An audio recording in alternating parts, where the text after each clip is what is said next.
I'm going to do a review on the Revlon Colorstay. I got this at Target for $11, I want to say. $11. I usually use Joe Blasco foundation. And I'm not a big fan of liquid foundations, but I've heard this is really good. It's a medium to full coverage foundation. When I went to go buy it, I really liked the color range because they have really light to pretty dark, which is awesome because, you know, for darker skin, not a lot of drugstore brands make for darker skin. So that's pretty cool. I got the Fresh Beige in 250 combination oily skin because if you know, I am oily.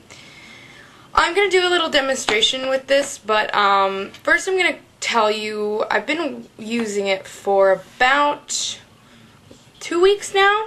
I kind of like to use products, you know, not go blindly into a review. I am really happy with this foundation. I wear it, I actually get compliments on my skin and that I look healthier, I guess. I don't know. I'm used to wearing really sheer coverage, but I do have, if you guys know, I rarely wear makeup in my videos, which is really weird because I do makeup. But I have a lot of acne scars. You can probably see them. I have some acne, mostly just acne scars. I have a little bit of under eye circles and stuff like that. This stuff covers it all. You almost don't need concealer, even for under your eyes. I really like the formula. It's got a little bit of a smell to it. It smells kind of like paint that you would like paint your room with. But once you put it on, it doesn't really smell like anything. I actually think it smells good when you're putting it on. Like my foundation brush always smells good. This has been compared to the MAC Studio Fix Fluid. A lot of people seem to break out with the MAC, and they don't break out with this. And also I like it because it has SPF 6. That's about an hour out in the sun before you start to burn, so that kind of like is eh. I've been wearing my Aveeno tinted moisturizer underneath because it's SPF 30 and it's also got a little bit of tint in it, or foundation in it. The cons I've heard about this foundation is that it's hard to blend. I found that yes, it can be hard. You gotta use the right brush with it, and you gotta work fast. Now the directions say to work on one area at a time, and I found yes, you have to. You can't just like dot it all over your face because by the time you get up here, if you've been doing down here, it's gonna be a lot harder to blend. It'll blend a lot better with a primer or moisturizer. So I tried to use this, my Duo Fiber, and I found that it, you know, because it is a thicker formula, it's hard to blend with this. You can't blend it in. If you're looking for a super full coverage, you can definitely use this.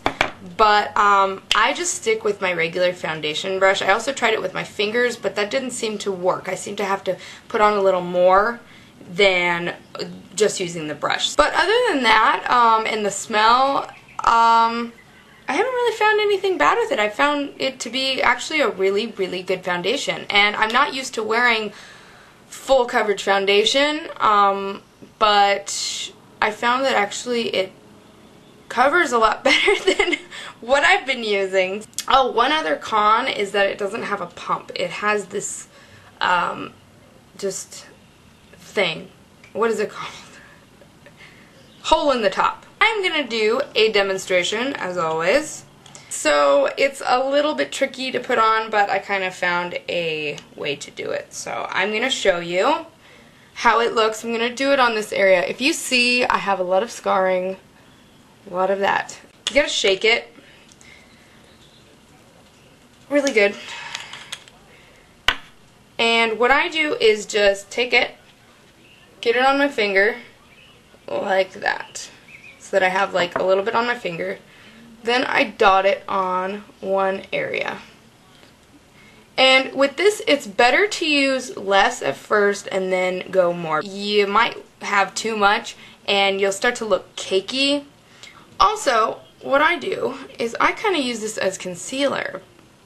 I put it underneath my eye, and I don't blend it in, and I do the rest of my face, and it'll start to kind of dry a little bit and become thicker, and it covers up the under eye circles. So I'm just blending that in. It's not very hard to blend. I don't find it sticky or anything, and it's buildable, so you know, put a little bit more on if you want, if the coverage isn't quite what you want. So it's really covering up all those scars. And now I'm going to blend it here.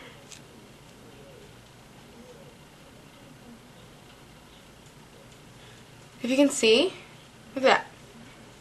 Looks pretty good. So I'm going to do my forehead, kind of dot it everywhere, and then work pretty fast.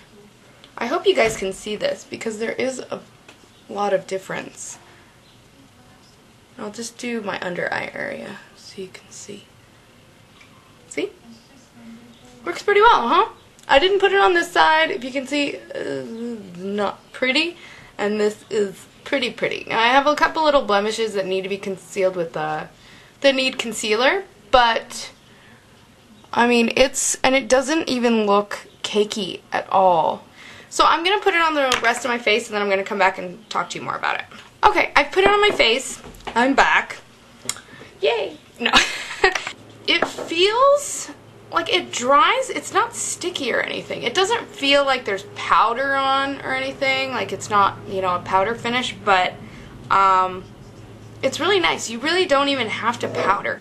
I did a test the other day just to kind of see how it was wearing throughout the day, everything like that. I do get a little bit oily still. This is for combination oily skin, so it is a drying formula, but I do get a little bit oily, but that's after hours and hours of wearing it. So I'm not like a big grease ball. Also, it claims to wear for 16 hours. I haven't actually tested it for 16 hours, but I did wear it all day, and I took just a tissue at the end of the day and blotted my face all over with the tissue in the same spot so that I could see if the makeup was wearing off, because it says it's transfer resistant. I had no makeup on that tissue. It really does wear on your skin. It's like sticks and it doesn't come off, and that's cool because I mean if you need that coverage, it's not going to wear off. One thing with this makeup, with taking it off, I'll wash my face. What I do is wash my face twice with my foaming cleanser, and then I use toner. And usually, you know, with any other foundation, it's like the toner, you know, the cotton ball, there's no makeup on it. But with this, even with washing my face twice, after I use the toner, the cotton ball has a lot of makeup still on it. So if you're going to get this foundation and wear it, I would really recommend you getting a toner. So I would give this a 5 out of 5. I really would. For staying power, for coverage, for color selection, definitely I would go with this. So 5 out of 5 for that one. I hope this review was helpful, and if you have any questions or comments, write them down there. I think I covered everything, but again, you know, if you guys have any questions about it, let me know. I think the normal to dry skin one is SPF 12 or something. It's a higher SPF than the combination oily, which I don't get. I don't know why they would do that to us oily people. Alright, I think that about covers it. Alright, I'll see you guys next time. Bye-bye.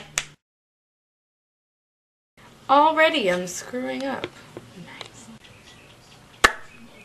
If you are... My phone's going off. 3151.